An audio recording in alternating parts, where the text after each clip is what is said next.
We are discussing a currency controlled by an undemocratically selected coalition of largely massive corporations.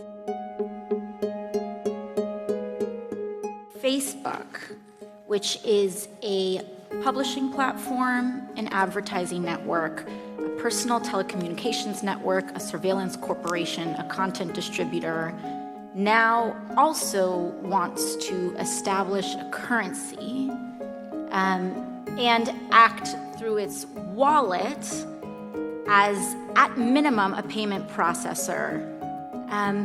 Why should these activities be consolidated under one corporation?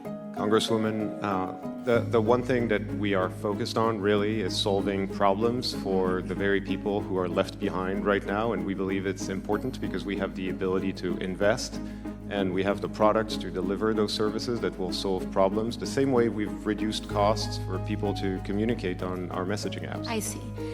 Libra is, according to your white paper, a unit of currency backed by a reserve governed by the Libra Association. Now, to economists, to members of Congress, to accountants, the term backed has a very specific meaning, usually incorporates monetary policy.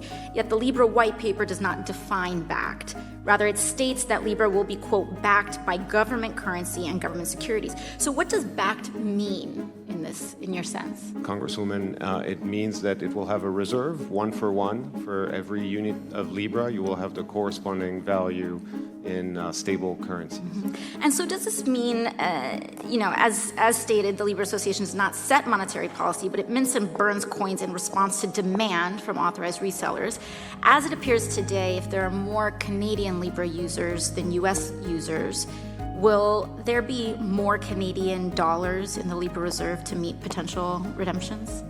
No, Congresswoman. The way that the reserve basket will be determined will be stable and continue to be stable, and we will work with the G7 working group to ensure that it has the proper. Thank you. And so this governance over the reserve is the Libra Association, correct?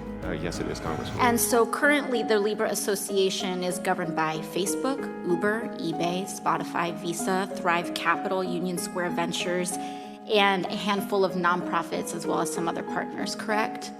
It is correct. Were they democratically elected? No, Congresswoman, but we hope that we will have the proper regulatory oversight because we agree with you that this should have the proper oversight to ensure proper. So who picked the founding members of this governance over the currency? Congresswoman, the membership is open based on certain criteria. The first 27 other companies that have joined are the companies that have shared that desire to come and build this network and solve problems. I see. So we are discussing a currency controlled by an undemocratically selected coalition of largely massive corporations. Do you believe currency is a public good? Congresswoman, I believe that sovereign currencies should remain sovereign, and we do not want to challenge sovereign currencies. We just want to augment their capabilities in a way that they can be. But do you believe currency is a public good?